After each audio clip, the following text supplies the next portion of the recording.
Damn.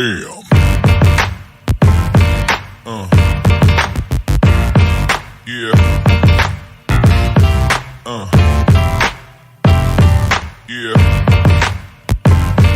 Yeah. Yeah.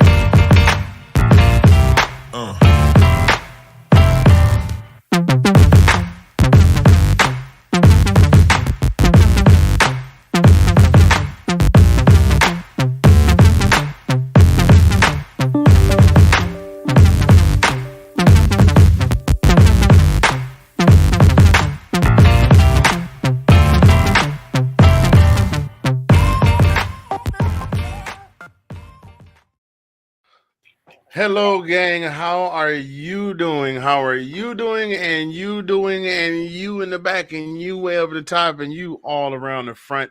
We appreciate each and every one of you for joining us this week. It is time. Time for what you say, Michael Buffet. It is time for another edition of This Week in SEC Football. I am one half of the host crew, Mr. Fingaz, coming to you live all the way from Zagnif Central in the heart of Oklahoma City. And that fella right there is the brother from another, the sexy mother Hubbard, the ace of base in the place, in your face. I am very happy to be here. It is my favorite part of the game, the halftime. I've recently been placing cards of garbage. I got something that requires disposal because tomorrow is trash day. Collin P from the DMV in the SEC on the mic with me talking about University of Georgia football. You see? Bars. How you doing, bro? Oh man, I can't be any better. I'm done. Fantastic. What it is, showbiz with you? What's going on with you? Oh man, you know how we do, man. We relaxed this week. We watched the game. We watched a couple of games. Texas A&M, so close, so close, so close. Funny Man was on point. Oh God, I was dying watching the Jermaine Funny Man Johnson. I was watching his video. Yeah. For those of you that don't know who Jermaine Funny Man Johnson is, this guy is a huge University of Alabama fan, and he's also a content creator all over Facebook and YouTube. That is the guy that we got this video right here from this clip. Ain't nobody worried about no Georgia. Yeah, he was hilarious. He was hilarious. His commentating when the Bama game was against, he's like, oh, it's okay. We're Bama. We're going to do what we're going to do. I said, I almost got him on copyright infringement because he said if we don't do what we're going to do. I said, it's too close to what I say. Too close. Hey, I told you, bro, you better trademark that joint. That's your saying. We got them T-shirts. We don't want to get in no. We want to make sure we get all the money from that. By the way, speaking of, ladies and gentlemen, if you want to get yourself a Bama Does What Bama Do T-shirt, and if you missed that, that was a reference when we were talking about Alabama last year, where my illustrious co-host dropped this gem on us, and it's been a part of the show ever since. And your Bama does what Bama do. Right. We got the Bama Does What Bama Do T-shirt. So if you would please go ahead and hit that corner right over there where the QR code is and visit the Etsy.com shop. The website that's underneath it, because I can't talk today apparently out loud. Hit that little thing right there, and that will show you where you can go and you can get that gear. We already got some folks jumping in the chat. I am assuming that that's our boy. Oh wow, Nathan Snell beating Sean onto the chat today. How you doing, brother? Good to see you. Good to see you. Congratulations to your Ravens for pulling that one out. Sorry about the one with you guys with the Terps. That was a rough call. I wouldn't know anything about getting a rough call when playing a team in a big game whatsoever on a pass interference call that wasn't a pass interference call. But we're not going to talk about that. Or roughing the passer. Yeah, roughing the passer. That's what it was. That's a different one. That was different. How come you didn't call it pass interference? Oh, that was different. I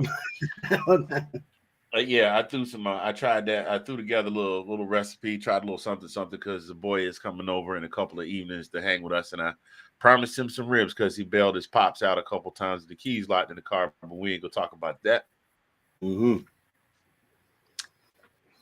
At all. So we're gonna jump right into it here. Let me get back in these chats real quick. Yeah, and so do our Falcons, sir. And we just keep losing key pieces, but we'll talk about that another time. That's another time for another show. let's go ahead and get right on into it. The boys did what they needed to do. Everybody's been saying we need to, the first couple of games we looked really solid, we looked complete, and then we just kind of muddled our way. We muddled our way through the last couple, man. We just muddled our way through the last couple. We slept walk through Kent State. We slept walk through Missouri. Some people say we didn't beat South Carolina by enough, but we were still dominant. So we showed up at home against Auburn and laid 42 down on them, 42-10 at home. Big win. Collin, how you feeling about this one, man? Yeah, I mean, it's still, I mean, it was a shell of what we started off the season as being. Those first two games we started out with a house of fire, and then we kind of got lackadaisical. But look, as you said, the next two games, Kent State and then Missouri, almost lost that game, and found some kind of a sense of urgency and came back and won that game. But yeah, this one, again, like I said, it's kind of unorthodox for us to be that second half team that we're not used to being. We're coming from behind, you know what I mean? We're usually, playing very well the first half and kind of laying back and, kind of being conservative on the second half. But now it seems to have flipped. But, it just proved to me that we need to go back to what we're good at, running the ball. And that's what happened. We started running the ball, running the rock, and, we started getting 5-6, yards per carry and that kind of stuff. Look at it, look at the new guys, look at Edwards and look at, Robinson. Those guys were balling out, So, yeah, I think we need to stick with that formula. But, Stetson was getting pressure, but he was, we were definitely. Now, we actually averaged 7.5 yards per carry, and a big chunk of that was due to the big run by Stetson Bennett, the big scamper, which we'll talk about a little bit later on. But I agree with you 100%. That's one of the things that Georgia has definitely been known for. I mean, we've had a handful of receivers come through Georgia and be really good, but nobody really be stand outish in the league. Although we think Hines Ward, of course, but we think George Pickens is definitely going to be a good standout receiver. Mo Massaquoi was on his way, but then he had a very, very tragic injury that ended his career. Lost most of his left hand in a four-wheel accident. But, we got back to doing what Georgia does best, and that's run the ball. Branson Robinson, 98 yards and a touchdown. Dejon Edwards, 83 yards and 3 touchdowns. That boy runs like his hair on fire, and his hind parts are catching. And running people over. So, literally bowling them over. Like, we had, like, Herschel and Rodney Hampton since those days. You know what I mean? Like, there hasn't been a bowl you over back. We've had a lot of guys. We had a lot of finesse guys like Chubb and Michelle. Zeus was a bowl you over guy, but Zeus really didn't have a breakout season until last year. So, yeah, what impressed me though was the offensive line getting up off the ground and pushing the pile. I mean, I can't tell you how many times that actually happened. Edwards was going forward, and then the lineman, got up. Those boys got up and push. We got a good extra 10 yards on some of those runs. Yeah. Now, Nathan makes a very valid point. Auburn does not have a lot of key players, but I've seen teams. Listen, I would take that, but for the fact that we won a national championship last year with a backup quarterback. Alabama's starting quarterback is out right now, and while he's not the strongest passer on the face of the planet, the boy can ball.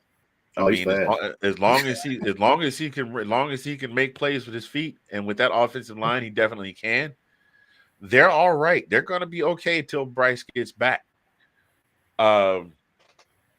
Last year, Texas A&M's starting quarterback was injured, and their backup quarterback came in and beat Alabama. Mm-hmm. So I know that they're dealing with some key injuries. It's unfortunate. It is very unfortunate. I want to give these teams the benefit of the doubt, but we saw Will Levis goes down with an injury in the game last week against, I believe it was Ole Miss, and Kentucky can't generate anything. And that's the kind of thing is just I realize the one thing that I do realize is that not every team has that depth like an Alabama has. Not every team has that depth at all positions. Like I would say Georgia's pretty deep. You see, we were struggling at running back. We gave the new guys the rock, and they're out there running like they're out there running they're running for their lives. Yeah, So if you look at Ashford though, I mean he didn't have I mean like turnover as far as turnovers go, I mean like he had one fumble, I mean actually two fumbles, he lost one of them. You know, he didn't have any interceptions, he had a touchdown, he didn't have that many yards, like 165 yards, I guess is what he had passing. 9 carries for 52 yards. I mean at his longest run was 17 yards. So I mean it was not because of necessarily mistakes, it was just they couldn't generate any offense with our defense, and we were scoring more than they were at more times. It wasn't because of any kind of turnover. I didn't think. you know what?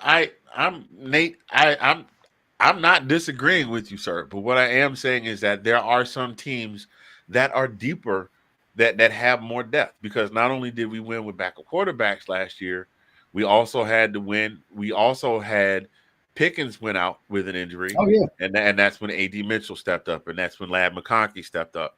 We had Mitchell went out, and that's when was it Mitchell that went out?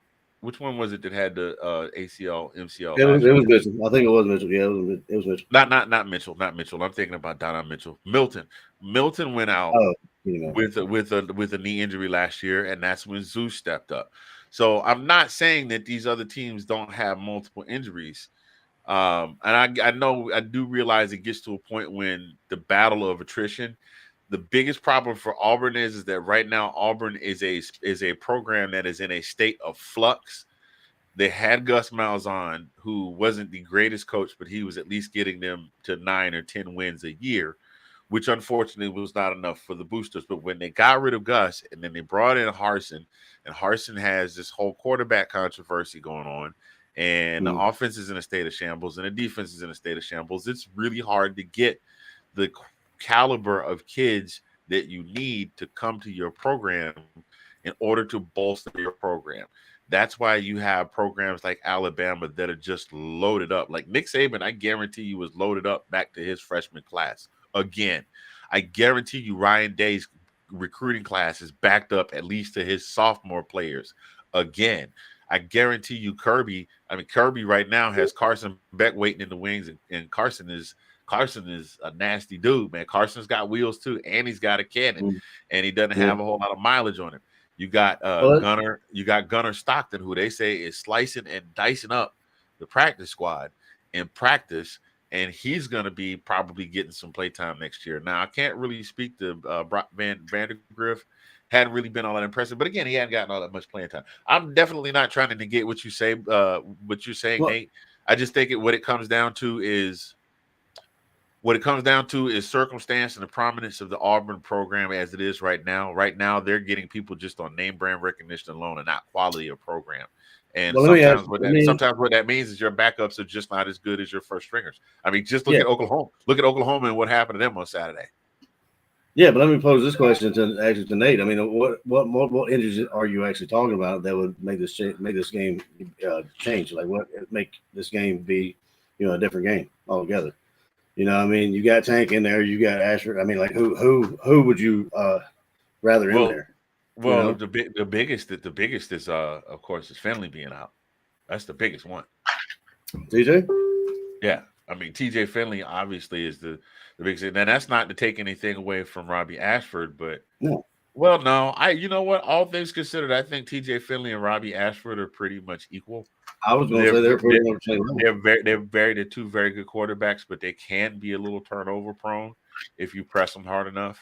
Robbie Ashford has just shown a little more flash and splash, and who knows, that just could be because he doesn't have the mileage. I mean, TJ Finley got a lot of miles put on him last year. A lot.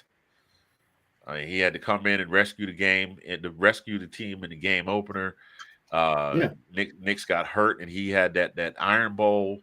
I know you have an entire offseason to recover, but you get beat up for an entire year. You don't. I mean, it takes you a good couple of years if you get beat up like that to make a full recovery. So yeah, but Ashford, that being said, Ashford was their leading rusher at 52 yards, 9 carries, 52 yards, and Tank had 10 carries for 19. So I mean, and Tank was virtually a non-factor, and Jacquez Hunter was, only a yard, had only one more yard than Tank did on 5 carries. I think we can chalk that up to the defense. The defense 100% stepped up. They still weren't as dominant. They still weren't as dominant as the previous year's squad, but they definitely stepped up. They're playing in front of a home crowd. They had to give the home crowd a good show, and that's what they did.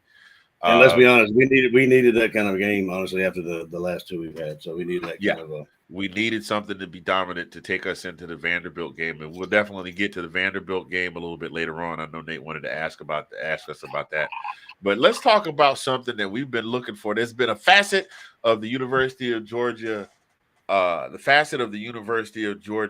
of play that has been seriously lacking this season. The fans have been looking for it. The analysts have been looking for it. People have been talking. I mean, the color commentators have been talking about it all season, and that is the run game. Yeah. If Miami back in the day was DBU, Georgia has been RBU for many, many, many moons now, and we're going all the way back to Todd. We go back to and then if you want to go further back than that, you want to talk about Herschel, who was I don't know who followed in Herschel's footsteps, but then we had Garrison Hurst and we had Rodney Hampton. So we had some beast running backs through the what's that? Atlanta's Gary. Yes. We had some beast running backs come through Georgia. 100%. Didn't our boy Terrell Davis, did he also play at the University? Yeah, he did. Yep. Terrell Davis, yep. He was there. There you go. So, Georgia's been RBU for a long time, and RBU has been pretty much non-existent. They've been trying to feed the ball to Milton and McIntosh. I think Milton is still kind of nursing his injury back into full game speed. We don't know what's going on with him, but we hope that he gets back to his season form that he had last year, where he was literally slicing and dicing and breaking tackles and speeding around, catching the edge. Yeah. When they seal off the edge and he'd catch that edge and he'd scamper downfield for 20, 30 yards, we need that. That's something we definitely need. But the run game definitely came back, and we've been talking about Branson Robinson since his picture popped up on the internet with him looking like a professional bodybuilder coming out of high school. We already talked about this young man and how excited we were to see him play, and boy, was Saturday his breakout day. He's one of those kids that, he just give me a chance and I'm going to show you what I can do. And he definitely showed Kirby what he can do. And we've already seen Dejon Edwards and what Dejon Edwards can do. We've seen him for the last two games just open things up. Dejon had 3 touchdowns. Branson had 1. Kenny McIntosh actually got himself 1 also. Mm-hmm. So now again, here's something that to move on, and before we move on to our next segment, we're glad to see the run game come back. We had 292 total yards rushing, which is something we haven't had in a very long time, and that's just between 5 rushers.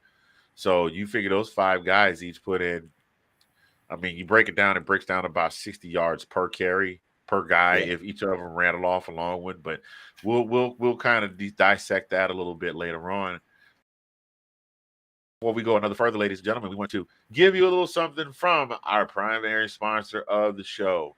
It is our guy, Sid Swinton, with Squid Ribs Cards, and we will be right back after this. Stay tuned.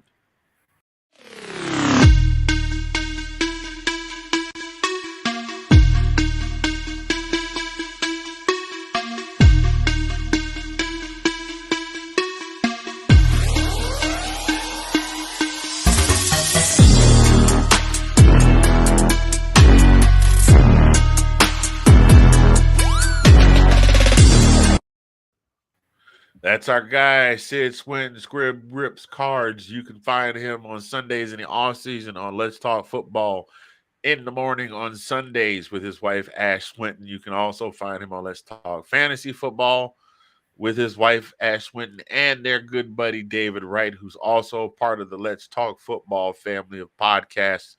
Get at him. He's on TikTok. That is his TikTok tag. That's a mouthful for your TikTok tag right there. How about that? That's his TikTok tag, Squid Ribs Cards. Get at him today. He's live a couple times a week doing brand new polls straight from the box. Want them, ask for them, get them, got them good, and that's all done. He'll get you squared away today. Thank you for being the sponsor of This Week in UGA Football. So we're going to move move right on to our next segment, ladies and gentlemen, boys and girls. We're talking about the University of Georgia and their performance against the Auburn Tigers. We saw the run game do well, but guess what? Where it seems like with us as of late, if one side dominates, the other side suffers. Stetson Bennett, again, only 208 yards, 22 of 32, 6.5 yards per, no passing touchdowns. What's going on? You got the best tight end in America on your squad. The kid, which they were screaming for the kid for Heisman last year, and he got 2 receptions the entire game. What's going on with that?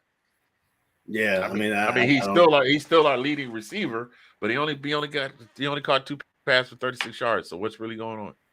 Dude, it's beyond me because I mean we got 2, we got Big O and we got him, and Bowers has been kind of a non-factor. I mean, after the Oregon game, and I mean to be honest with you, I can't remember what happened in the South Carolina game, but I mean after those 2 games, it just seemed like he wasn't in the picture at all. You know, I mean, just I don't know whether their secondary is covering him, doubling him up, tripling him up, whatever. But I don't think they are, man.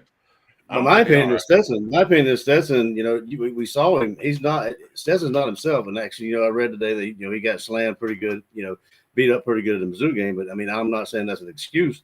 But then again, we watched him overthrow at least 2 wide open receivers that I know of, and I think one of them might have been Bowers on Saturday. But he definitely overthrew Lad McConkey. He was wide open. If he could have put it in the breadbasket, that would have been it would have been 49-10. Oh yeah, but I've got nothing. I mean, I got zippy. I have no idea what's going on.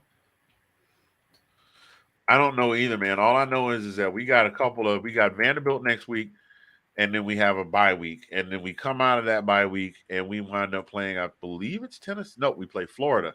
And then after Florida, we got Tennessee. And then after Tennessee, we got Mississippi State.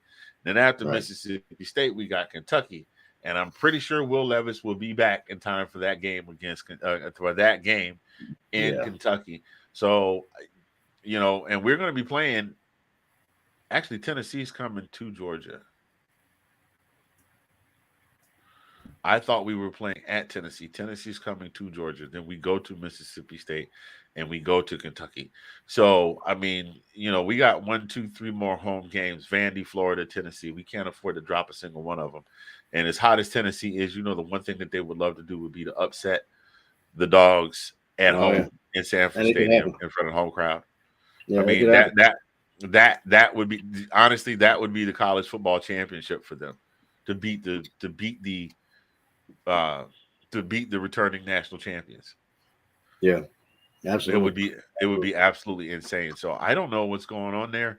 I don't know why he's struggling. I don't know what's going on. I don't know. I can't imagine there would be any miscommunication. You would think if it was that bad, then Kirby would have said something about it in practice, or even considered swapping some guys out. I mean, I've seen Kirby do some stuff where he'll bring a couple guys in for another play. Not very often. He doesn't rely on a whole lot of trick plays, but I could even see that happening, and I haven't seen it. All I know is the reason that we were able to win a game and only throw for 208 yards is because we were playing against Auburn. And Auburn, most of his yards came in the second half. Like, I mean, first half was just, it was insane. Like, I mean, he was getting nothing. We got so I don't even know. I honestly don't know. I mean, we can't afford to play patty cake with Florida because Anthony Richardson is a turnover machine, but he's going to sling the ball around the field. Yeah, we can't afford to goof around with him. We definitely can't goof with Tennessee because Hendon Hooker is playing out of his mind right now. I mean, they're on a mission. They might not get to the playoffs, but they are on a mission. I think this year their goal is, I think at best, every team's goal should be to play for the championship. But honestly, I think the fans' best expectation right now is New Year's 6, and they're well on their way to doing that right now. Now, do you think? I've been thinking about this too. Like at the beginning of the season, Stetson looked, like I said, he looked polished, he looked pretty poised, and that kind of stuff. And maybe him getting slammed a little bit around in the Missouri game. I have no explanation for the Kent State game. But I mean, do you think he's being too cautious? Do you think those overthrows are or part of him being too cautious. You haven't seen too much of him throwing it away too much. He has a couple times, but I mean, like he's not necessarily forcing it. I mean, there's been a couple times he had been forcing it and had been lucky not to be, have a turnover and get picked off. But it just looks to me like he's being too careful. Do you see that or no? To a degree, yeah. And it's just, I think a lot of these young quarterbacks are also falling victim to the Patrick Mahomes syndrome. They see Patty Mahomes doing stuff and they want to do it too. Like I've seen him trying to sling a couple of sidearms. I mean, the only people that were doing that before Pat Mahomes was like Aaron Rodgers, Stafford. Aaron Rodgers and Stafford. Because Stafford was notorious for that. And he probably got that from watching Brett Favre play. But now you got everybody trying to, trying to throw the ball sidearm and do all kinds of crazy stuff. All I know is I just want a quarterback who's consistent enough that they won't make any turnovers, because in the SEC, turnovers are the name of the game. Yep. And so turnovers will make or break you. Just ask Alabama, who does what they do. They almost dropped one to Texas A&M because they had, 2 fumbles in the span of 3 series? He had 2 fumbles and 1 interception. Two fumbles and an interception in the span of 4 series. Yeah. And that was the difference maker, because those first 2 turnovers allowed Texas A&M to come back and score. If the team comes back and scores on you that got a turnover, you need to not turn the ball over. You know that they can score if you turn the ball over. And these are teams that can score on you if you turn the ball over, especially if you turn it over in your own territory. Some stuff that really needs to be worked on. But they managed to pull it out, and the Dogs returned to number 1 in the polls. I saw as of yesterday evening, we are now number 1 again in the SEC. In the SEC, oh Lord. Hey, 26 minutes in, I'm doing better. I normally get one in the first 5 minutes. We are now number 1 in the AP polls. The Dogs are back atop the polls. Now, you know how I feel about that. I really give less than I give less than 2 snaps up in a circle, in 3 snaps in a Z formation, as they used to say at Men on Film on In Living Color. Shouts out to the greatest sketch comedy show of the 1990s right there, In Living Color, with the entire Wayans family and the greats like Jamie Foxx, Tommy Davidson, Jim Carrey. Yeah, if you liked them, that's where they came from. Even J-Lo came from off of there. The Wayans brothers. All of them. If you ever watched and liked the Scary Movie, listen to a J-Lo record, laughed your face off at Ace Ventura, Dumb and Dumber, any of those movies. Don't Be a Menace. Don't Be a Menace. Yes. Do we have you can thank In Living Color. But yeah, for real, we're back to number 1. You know how I feel about that, man. For me, that's more rat poison for me than anything else. I'm with you. Totally. They could have kept that. I didn't even want. And then the surprise for me is like Ohio State jumping Bama, which I mean I kind of could see. Well, to be completely honest, I'm going to say this: I have all faith and surety in my Dogs making the playoff, at least making the conference championship. I have faith that the Dogs can actually make the playoffs again this year. I have faith that the Dogs can actually make the national championship this year. But overall, right now, going into week 7, is it? I believe it is. 7. Yeah. Yep. Going into week 7, the most complete team in the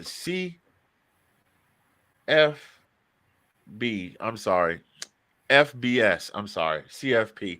The CFP is everybody. The number 1 team, the most complete team in FBS right now is Ohio State. Defense is hitting on all cylinders. Offense is playing on all cylinders, and you have a quarterback in CJ Stroud who has thrown for 6. He threw for 6 touchdowns this past Saturday. But hold on, he has done that 2 other times this season. He has played 6 games this season, and in half of those games, he has thrown for 6 touchdowns. Yeah, he's thrown for 18 touchdowns. No, what is it?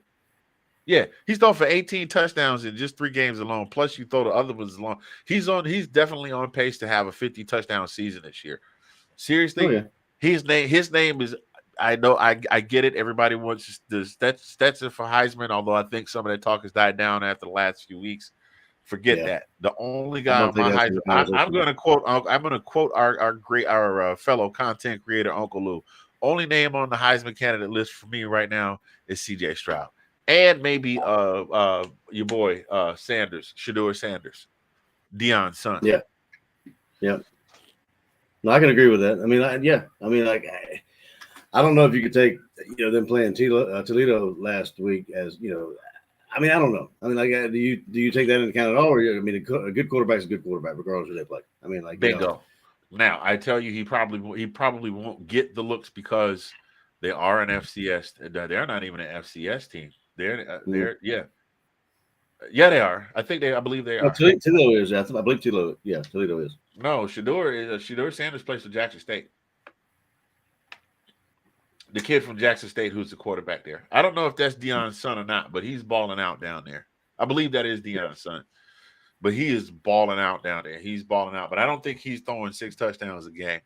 But I think he's definitely in the running. And Jackson State is also undefeated. And did you see Coach Prime getting the dust up with the coach from Alabama State? Oh yeah, did you hear what he said? I sent you what the coach said. He said he was that Deion was walking around, never said anything to him before the game. Oh yeah, I saw that.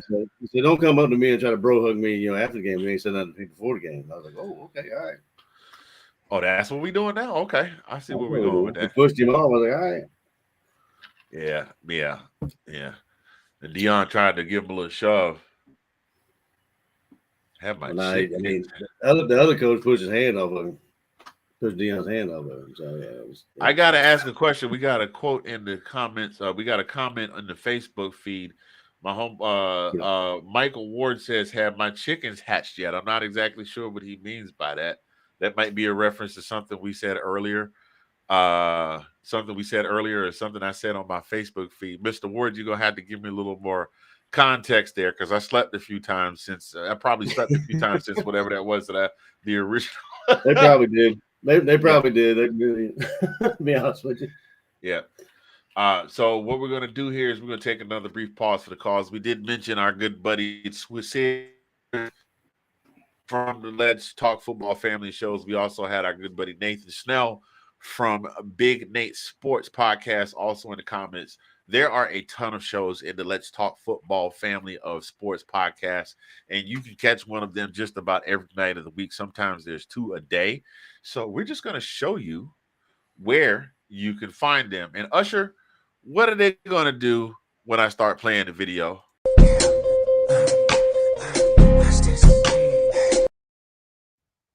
Okay, y'all do what Usher says. Watch this. We'll be right back.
There you go, ladies and gentlemen, boys and girls. That is definitely a large slate of shows that you can check out. I think I know what Mr. Ward's talking about. By the way, shout out to Mr. Ward, the director of one of the greatest high school bands in the history of high school bands in the city of Savannah. There were multiple bands in the public high school system at that point that were prominent. They were prominent, and when you went to the Battle of the Bands every year, everybody went to see 3 bands. They went to see Alfred Eli Beach over on the east side of town. They went to see Savannah High School, which was just north of Midtown, headed into not quite in the historic district. and they came to see the mighty marching Knights of Windsor Forest, my alma mater, class of '88. In praise of Windsor, our voices we raise in light, its shrine of wisdom. I still know half the lyrics to the alma mater, but we had a bad old band, and Mr. Ward was definitely the reason behind that. He kept that band high, he kept that band tight, and they were one of the best bands in the city. And I don't care what anybody said, we had the best band in the city.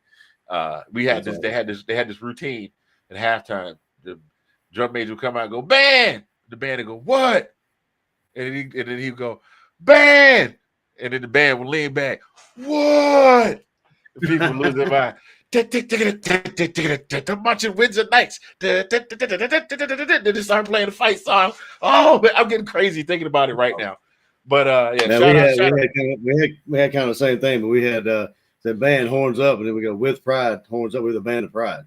So we do it with pride, horns up, and then but we had the on the warpath. That was we were the Indians, so it was a FSU. Okay, all right. I said, wait a minute, y'all were playing Hail. Let me find out y'all were playing Hail to the Redskins. That was our song. I mean, that was it. That was our fight song. Well, we've so we were just talking before the break. We were talking about the Dogs being #1 in the polls. Just to wrap this whole thing up, I'm going to give my 2 cents here. I think we could have stayed at #2. I would be happy just because. It like I said, it's rat poison, and I've seen a lot of teams start. I've seen it year in and year out. Team gets to #1, and fan base goes nuts, and they start hyping the guys up, and the guys start believing the hype. And the very next week, bop, they get smacked in the mouth, and they didn't have any other quality wins to begin with, but they were undefeated coming in and had a lot of hype behind them. And then the committee drops them like the 6 or 7, and they just can't. They can't bring that whole thing back. They can't bring that whole thing back. So, yeah, I definitely feel that we could have stayed #2. I'd have even been happy with #3. What about you, sir? No, I agree. I mean, like I would have stayed 2, 3. I mean, I wouldn't have been mad at that. I mean, getting #1, I don't really care. I mean, it really doesn't matter at this point. I mean, when the CFP polls come out, that's when you kind of start looking at it a little bit deeper. That's the one I like. And even with the CFP polls, as long as you can stay in the top 4, just with the way the format is, if you can stay in the top 4 and not drop a rotten egg on a Saturday, you're in good shape. I mean, all Cincinnati had to do last year was not lose, and they didn't. Right. Yeah. And they got in the playoffs. Absolutely. And I think, say what you want to say about Group of 5. I think it was well deserved because Cincinnati played very well last year. Oh yeah, absolutely.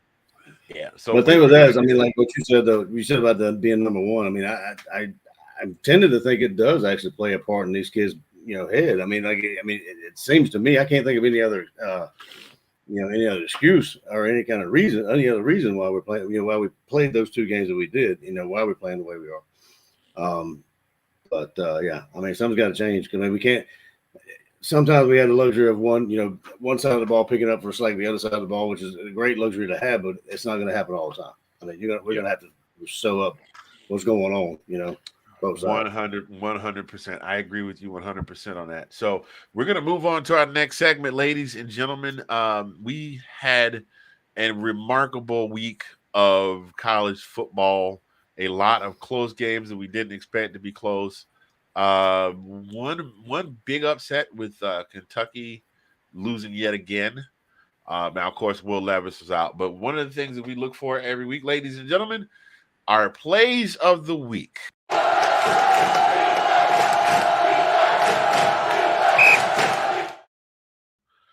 So this week, Collin, I'm going to come to you first, and then I'm going to. I had a question in the comments there from Mr. Ward that I'm going to address in a minute if he's still watching. But I'm going to come to you first. Who's your play of the week, sir?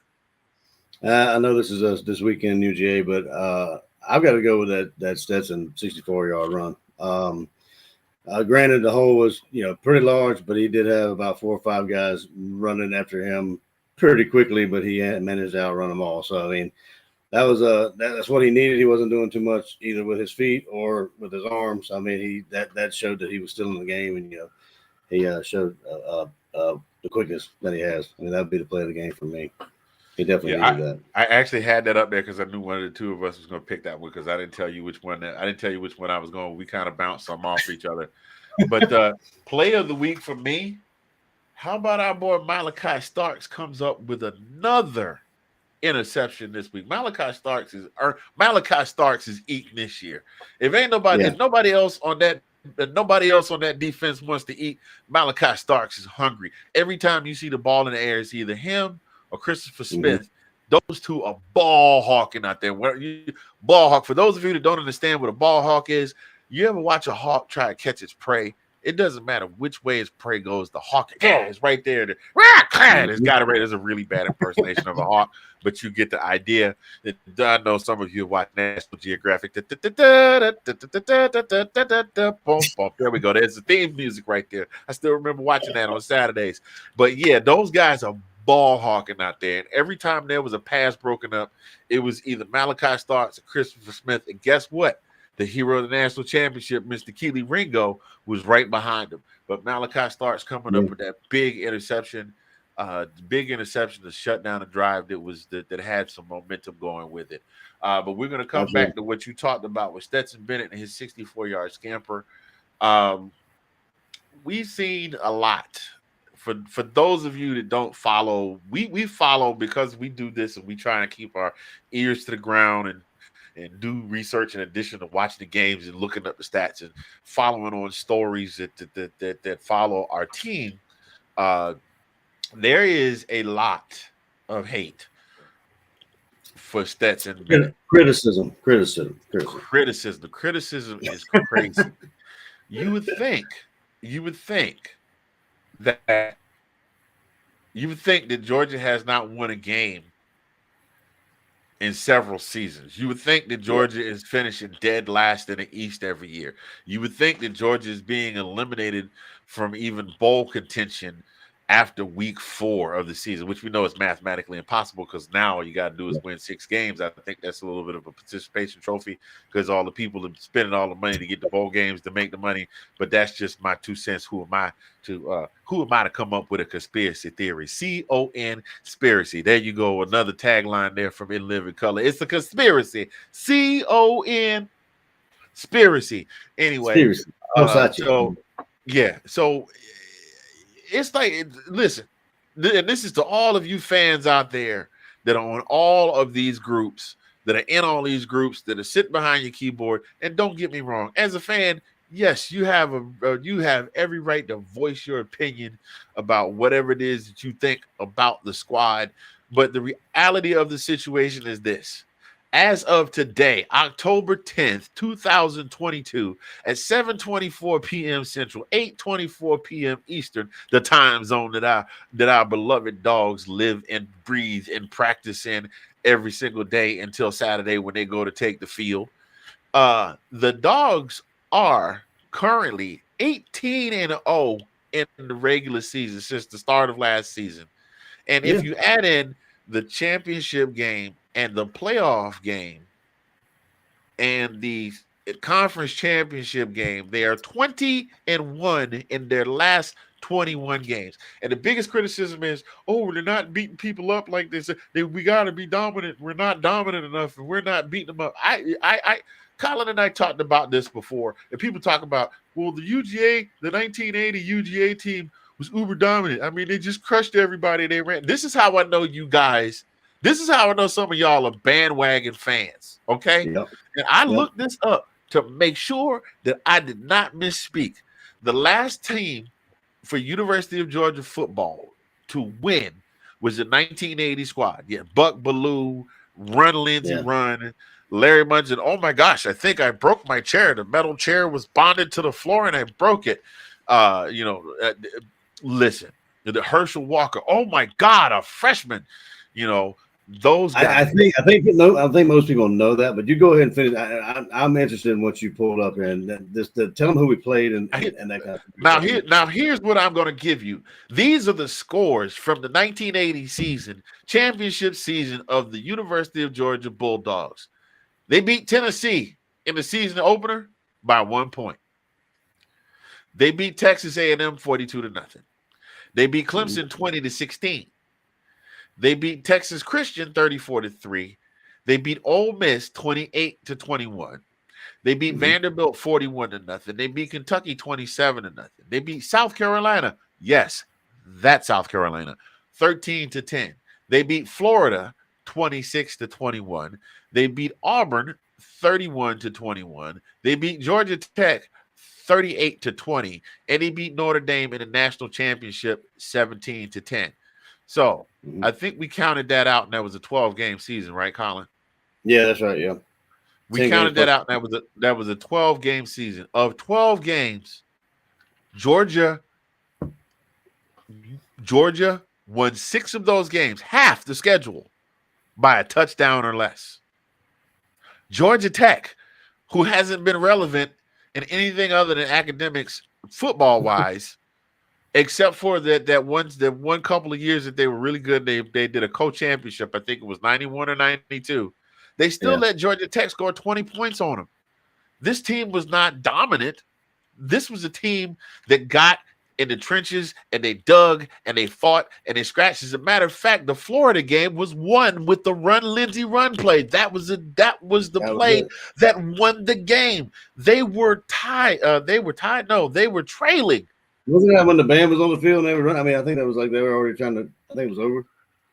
No. You think about that game out in that was a UCLA. And I thought it was similar. I don't think they were on the field. But yeah, I mean, I know that game. I just thought there was something similar. To that. I don't remember all of that. All I remember is hearing, because I didn't see that game then. Because remember, we didn't have back then. The cable was not everywhere, so I had to listen to that one on the radio. But I remember listening. Lindsey Scott. I'll never forget that. Never, ever. I mean, they were trailing Florida. And guess what? This year, the Dogs were trailing. 2 weeks ago, they were trailing Missouri, and they won. Yeah, came back. 2 weeks ago, they weren't trailing Kent State, but Kent State was putting up points on them. A team, much like Georgia Tech, that shouldn't have been allowed to have scored as many points as they did, but they won. They are still winning.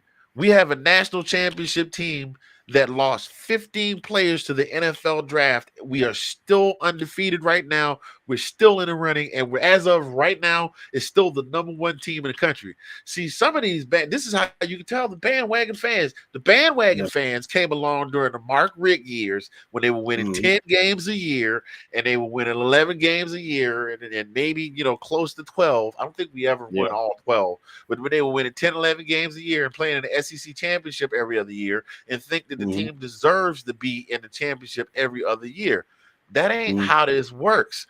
I was there in 1980, and there was not another. If you think that we got it bad now, I would love to jump in the DeLorean with you and take a trip back to 1989 and 1990 when Ray Goff was the coach. Oh, yeah. And Donnan. I mean, like Donnan and Goff. Yeah. It was horrible. Okay? These are the kind of fans that can't tell you who won championships besides Vince Dooley and without looking it up on Wikipedia, besides Vince Dooley and Kirby Smart. These are fans that can't tell you who our other Heisman Trophy winner was other than Herschel Walker. Flatfoot Frankie Sinkwich, by the way, for those of you that are rushing to your Wikipedia to check out. So I mean, it's like we just talked about. It's like right now we won a national championship last year. We got a target on our back. From here on going out, beginning of this season, I mean, to me, honestly, only thing that matters is a W. No matter how much you win by, how many, it does not matter. As long as you win that game, make it to the national championship. I mean, it's going to get hard. Like we said before, we're going to get everybody's best game. Right. The true sign of a champion. Here's the true sign of a champion. See, last year, we just beat everybody upside the head, except for Alabama in the SEC championship game. They weren't. Nobody expected us to be that good last year. This year, they're coming in as a champion. You know what the sign of a champion is? A champion is somebody that can take the absolute best that somebody give you and keep moving forward. Rocky Balboa says it's not how hard you can hit, it's how hard you can get hit and keep moving forward. It's about how much you can take and keep moving forward. That's how winning is done. It's not, you don't get to beat everybody up all the time. It don't work like that. Mike Tyson was the greatest. Mike Tyson probably the greatest heavyweight boxer to come along in the last 30 or 40 years. And I know some of y'all will say Deontay Wilder and other stuff like that. Mike would have ate Deontay for breakfast. But and Mike at his prime and Deontay at his prime, I'm telling you, Mike would get you with that 2-piece, ribs, jaw, done every time. And it was fast too, and still fast at 60 something. But Mike Tyson got beat by Buster Douglas, came back, got beat by Buster Douglas, went to jail, came back and was knocking heads. Muhammad Ali lost and regained the championship, the heavyweight championship, not once, not twice, but 3 times. I'm so pretty. I'm 23 years old, ain't got a mark on my face. That is the true sign of a champion. Not somebody that can come, not somebody to come out and beat everybody up all the time. Yes, that's great if you're a fan of that team. This is what I look for in a championship team. The Georgia teams that came before, even with Mark Richt, after Vince Dooley, the Georgia teams that came along, they would give somebody the lead and they couldn't figure out a way to dig it out.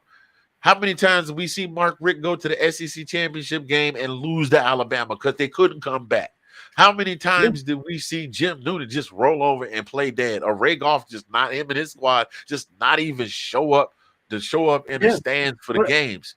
That's what I look for. I look for the wins, but I also look for the fight. I look for the fight if we get into adversity. I mean, you hear these players and coaches, fight through adversity. This fight. I mean, that you kind of think that's kind of like just jargon that they throw out there, but that's the real deal. I mean, the sign of a really good football team is when they get faced with adversity, how they come back.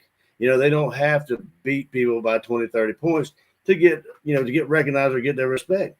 Respect is being down, 14, 21 points, whatever, what have you, and being able to come back from that against a really good football team, But that's what I look for.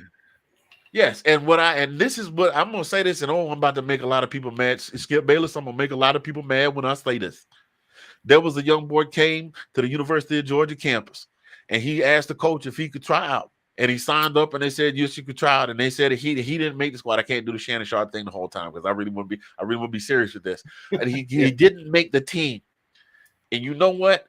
He could have taken his ball and gone home to wherever the hell he was from and never played football again. But that boy had a dream to play football for the squad that he loved, the squad that he grew up listening to on the radio and watching on the television. And so he went to a junior college and he worked. He didn't say, "I'm going to take my talents someplace else and go play someplace else and transfer." He went to a junior college and played. He came back. He tried out as a walk-on. He made the squad. I think he was a third stringer because it was Jake Fromm, it was JT Daniels, and then it was Stetson Bennett. And I remember when me and you would watch them games and Stetson would get in the garbage time, it's like, "Oh, this Bennett kid's going to be trouble."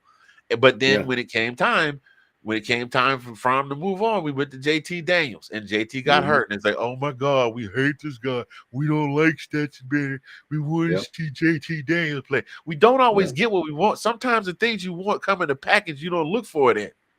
Exactly.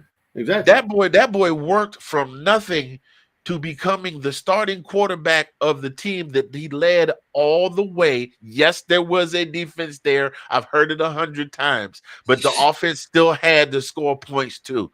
And he led the team to score points. He led that team from point A to point B, which was standing on the stand. Last time I checked, he was standing there holding that trophy. It's not like they lost the game and went home with the consolation prize. A pat on the back, and we'll get a pat on the back, and we'll get them the next time.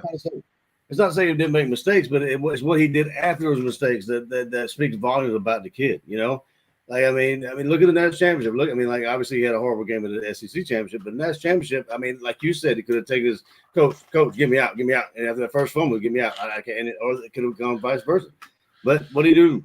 He could have pulled a Spencer Rattler. "I'm gonna take my ball and go someplace else and go to South Carolina, and I'm gonna still suck." He said, "No, I'm gonna stay here and I'm gonna get better because damn it, I want to play for University of Georgia, and that's what I'm here for. And I want to win a national championship." And he won a national championship. And last time I checked, as of right now, the team is undefeated. Now, do I think he's a Heisman Trophy candidate for those people that have gone all the way on the other side of the spectrum? Absolutely not. Stetson Bennett will probably, if he goes in the draft, will probably be a 4th or 5th round draft that will be on the practice squad. And you know what?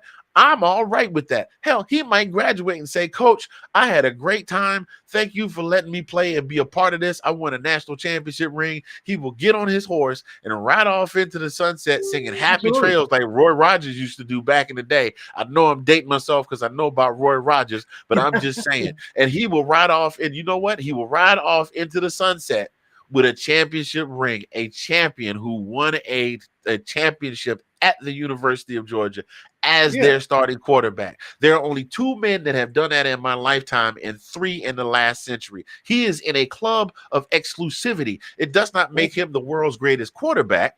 Brad Johnson was Brad Johnson was a good quarterback for the Tampa Bay Buccaneers. I had to hit the horn because I couldn't get to the thing too quick. For the Tampa Bay Buccaneers, he wasn't the greatest quarterback in the world. He got a Super Bowl ring. Mark Brunell was not a great quarterback. He was so in Washington. He was a second string clipboard holder in the New Orleans Saints.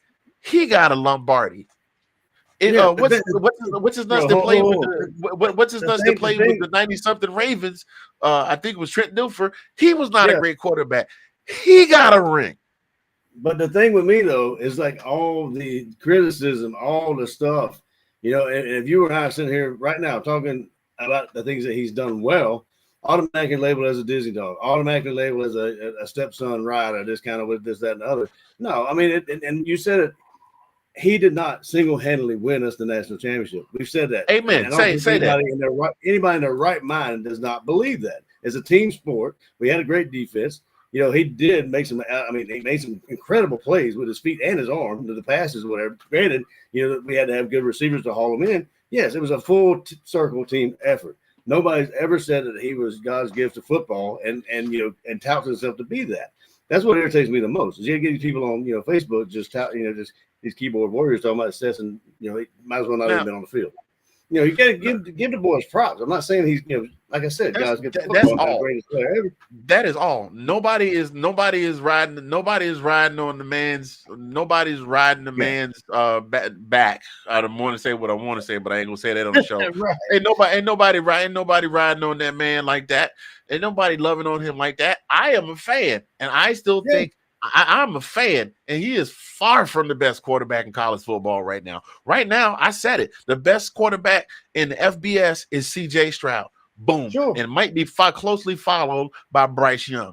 But what I'm trying to tell you is just give the man his respect. Stop dogging him out every time he makes a bad play. Tom Brady threw plenty of interceptions. Tom Brady played football longer than some of these kids. In high school is getting ready to go to college have been on the face of the planet. You think Tom Brady didn't throw an interception? You think Tom Brady didn't have a bad read? You think Tom Brady didn't miss a snap count and fumble a ball or get sacked? You think? And that man got 7 Super Bowl rings. Right. Exactly. Now I'm not putting Stetson in the same room with Tom Brady. But the point that I'm trying to make is that the man has worked hard to get where he is, and with a little luck and a lot of skill, the Georgia Dogs will make a run for the SEC championship and potentially another national championship. Y'all just can't let the man live at all. Just because you don't like him. Oh well, the man won a national championship, and people like, oh well, he still threw that bad pass. You can't even enjoy the fact that that's the thing I hate. You ever met somebody, and they got everything in life, and they are not happy. Oh dog, that's a nice car. You got the brand new Range Rover that ain't even out yet. Yeah, man. It ain't the color I wanted. They didn't have the leather seats in the surround sound system. Hey, man, you got this gorgeous house. Yeah, but I can't get the designers to come out, and we don't get cable out here.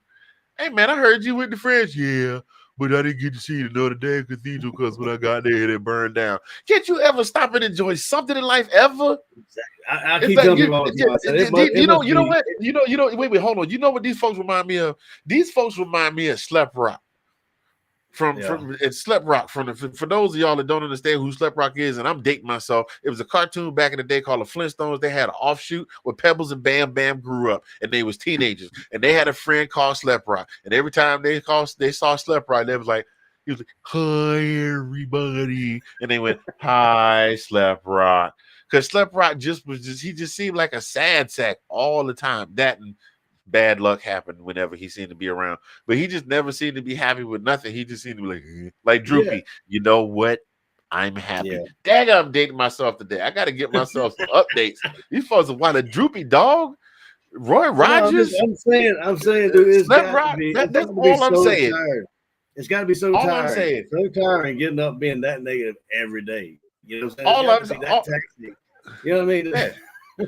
All I'm saying is, the Birdman said it best a few years ago. Put some respect on that man's name. I ain't saying you got to bow down and kiss his feet or nothing like that when he come around, but the man, that man did, because most of us, let's be real, most of us will quit if this obstacle is put in front of our face.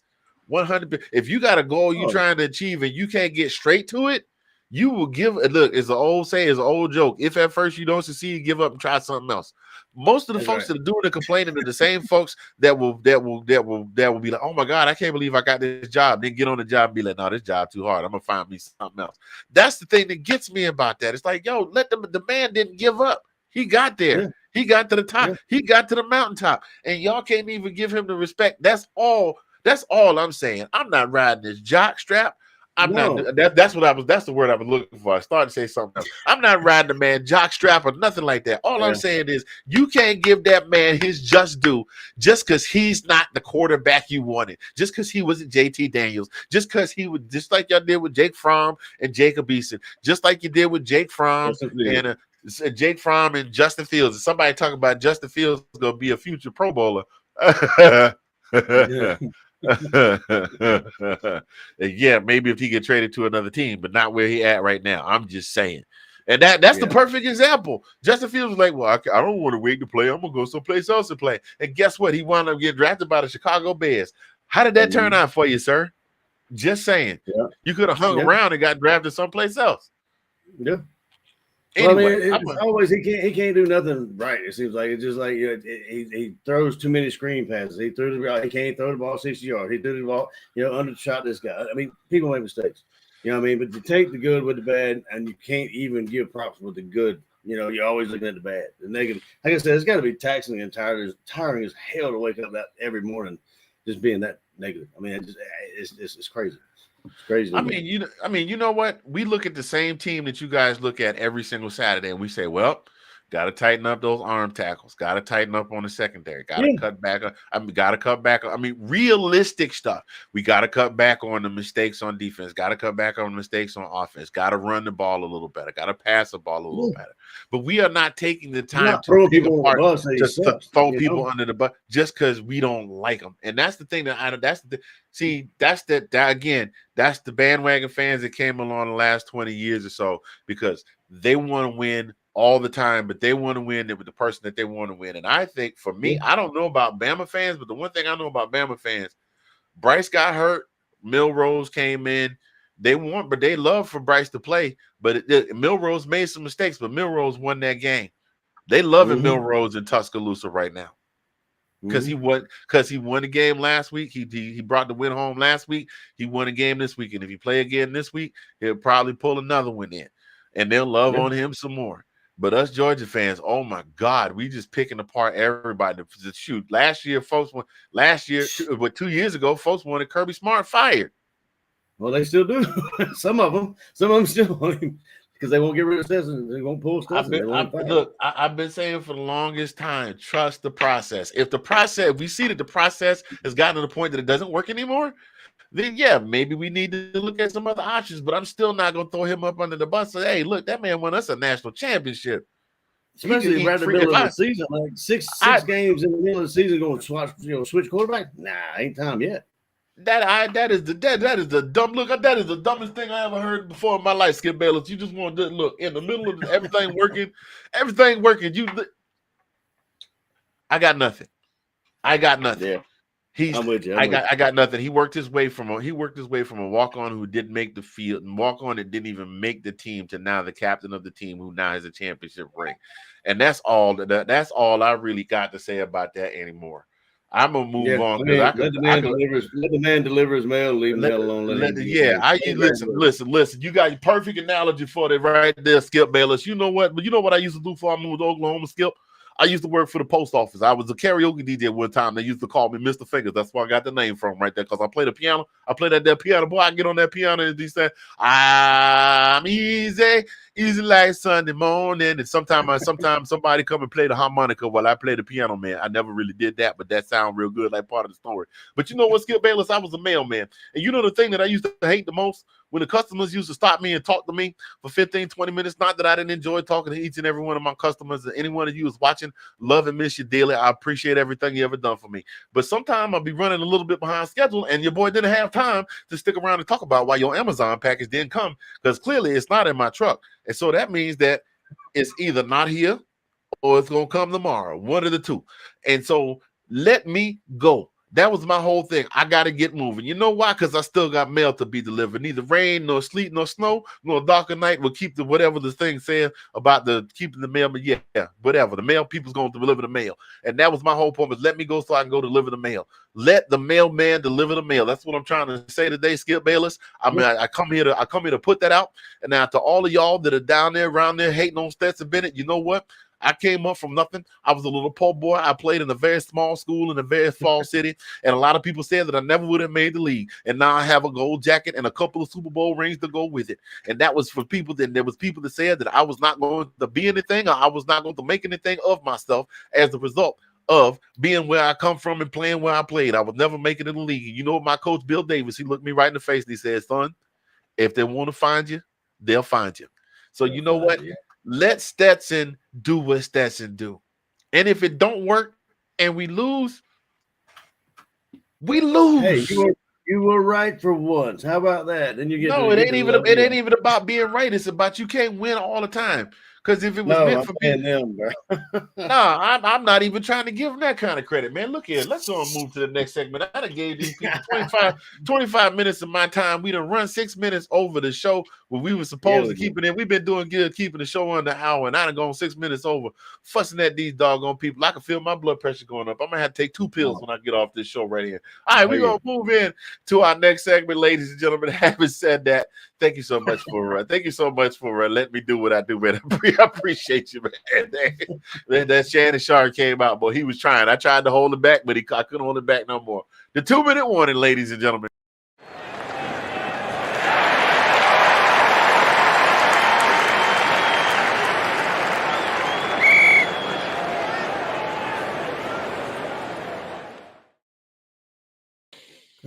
Yes, indeed, ladies and gentlemen. Well, stop laughing at me. I'm laughing at the whole situation, bro. Oh man, it's freaking hilarious. So this is the part of the show where we just share a little something with you. It could be inspirational, it could be funny, it might be a little touching. Sometimes it could be a little sad. I talked for about 15 of the last 20 minutes of the show, so I'm gonna let you go first on the 2-minute warning, sir, while I drink some water and replenish my spit glass because I talked my mouth dry. Wipe off your screen. Hey, just want to. I guess mine would be like at this time, my folks are actually. I've been actually babysitting their car here. They drove up here to see me and my boy, and they actually took a flight over to Germany. They've been in Germany for the last 2 weeks, and so we have family over there and everything. And my mother's been sightseeing, and I mean like the village that my grandmother grew up in. She grew up in. My mother was born in Germany over there, so she's been sending out pictures and that kind of stuff. And man, it's beautiful, like architecture, churches, and all kinds of buildings, the cobblestone, all that kind of stuff. It's beautiful. So I implore anybody. I mean, all you guys to kind of dig into your history, because I mean you never know what you'll find. I've got several things that my grandmother, obviously she was on the German side, and my grandfather, her husband, was actually on the in the U.S. service, during World War II. So. And he brought her over here, so I got to hear the story. And my father's father was actually, in World War II as well. So I got 2 stories. I got, it's very interesting stuff. It would be too long for me to kind of explain it right now, but just I implore you to dig into your history a little bit, because you never know what you'll find out. Some good, some bad, some sad, but all in all, just it's great to find out where you come from and the family that you met. 100%, because I know where my father's first ancestor set foot in Yeah. Sapelo Island is where my father's family is from, and Sapelo Island was actually a slave settlement where slavery existed at that time. Of course. Sapelo Island was a slave settlement that was and the big man on campus, as it were, was a man named Alan Spaulding, and my 7 times removed grandfather, my great great great great great great great grandfather, Balali Muhammad, got off the boat at Sapelo Island, and generation to generation led to the birth of my paternal great grandfather, Anthony Handy, also named Anthony Handy, who they called Brett Tenney, because it was, with the Geechee accent, it was Anthony, which became Brett Tenney. And he and his wife, he married Anna Walker. They gave birth to my grandfather, Jack Sr., who moved to the mainland, settled in Savannah, and had 4 children, one of whom turned out to be my father. So I can trace my history all the way that far back, and even farther back, that we come from the Fulani tribe in West Africa. I know this stuff. Like, a lot of people don't know where they come from. I am proud to be able to say that I know exactly where I come from in the regions and all of that. And I would love to make a trip. I don't know if it's a safe area to visit, because I know that a lot of it is torn by warlords and things like that. But I would love to get on a plane and go to Africa and visit, because forget what you heard about everybody living in the jungle and all of that. There are many, many parts of Africa that are absolutely gorgeous, and I want to go. Yeah. Absolutely. My mom actually got into that ancestry tree stuff, but she's got it mapped out, like where we came from, that kind of stuff. And my mom's I guess my grandmother's brother was a POW. Like, I mean, you hear about Hitler and all that kind of stuff. All those people didn't want to follow him. Like, I mean, he ended up being a POW. Like, he didn't want to serve under Hitler and that kind of stuff. But you hear that kind of stuff, and hear the stories and read about it and what have you. And I mean, as sad as it may be, and honestly, it's just horrible. But I mean, they moved over here to get away from that kind of stuff. But now that it's obviously calmed down a little bit, but the historic, cities and stuff are still mostly intact, and so it's really neat to see the kind of architecture. And then again, I've got family in France, so I mean, like, they go over there, then they go to see family in France, and we didn't know we had it. My mom, found in Ancestry Tree also. So the Pashu name, my last name, Passiu, was actually French, and it came from over there. I could have told you that. IEU. You knew it French, but I mean, IEU on the end. Monsieur Passu. As far as I go, it's Parlez-vous French. How about that?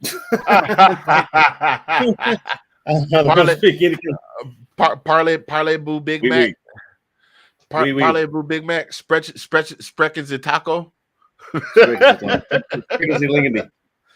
Yeah, no, I can understand Germany, but I can't speak it. But I can understand just by growing up with it. But anyway, no, that's what I'm saying, man.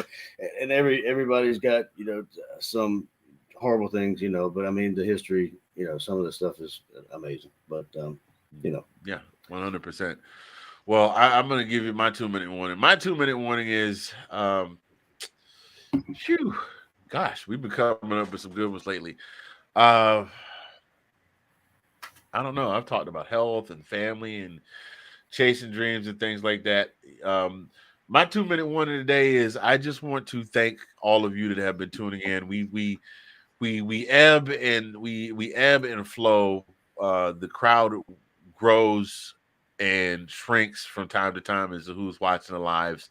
But I see the numbers on the YouTube pages, the ones that get the big views and things like that. And we appreciate you guys.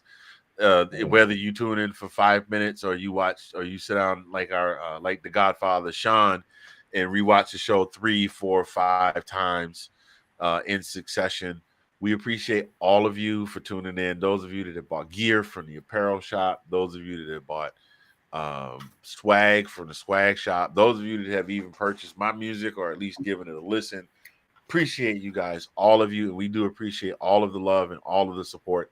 and we look forward to we look forward to growing this family together as part of the Let's Talk Football family. And if you like what you're seeing, when you see us pop up, hit the share button and let people know, hey guys, come check this out. Now, hey, come check this out. These guys are talking UGA football. We got UGA fans, especially those of you watching from the great state of Georgia. Go Dogs! Appreciate you. Fans from bring your thoughts too. Bring your thoughts and comments. Bring your thoughts and comments to the comment section. 100%. Whether you put them down now, whether you write them out now, or whether you put them in the comment section after the show's over. I check for those things. I will swing back around and answer your questions if you got questions. 100%. Either Collin and I definitely will. Collin seems to have more free time than I do during the day because Collin's latest hobby is trolling the trolls in the trolling the trolls in the group. It's so easy though. Hey man, you better be careful. Folks know how to pull up your name, your social security number, your address, and everything, and put you out on the. They ain't gonna get nothing. You can't get blood from a turtle, dude. It's all good. I'm just saying. But anyway, ladies and gentlemen, we do want to thank you all for tuning in to this week's edition of This Week in UGA Football. The football traditions will return this week. I took a little break from that this past week. Had a lot of stuff going on at work, but that'll be back. So on behalf of myself, Mr. Fingaz from Zagnif Central, my co-host, Collin P. from the DMV talking SEC on a Monday with me on your TV so you can see how we be in SANFORD.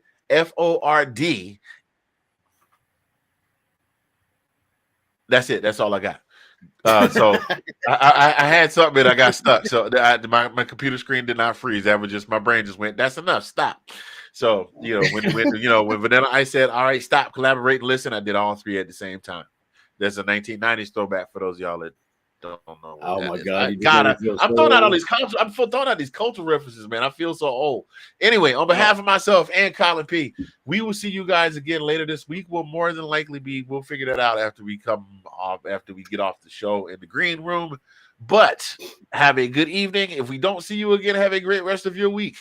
And absolutely, as always, go Dogs. Go Dogs.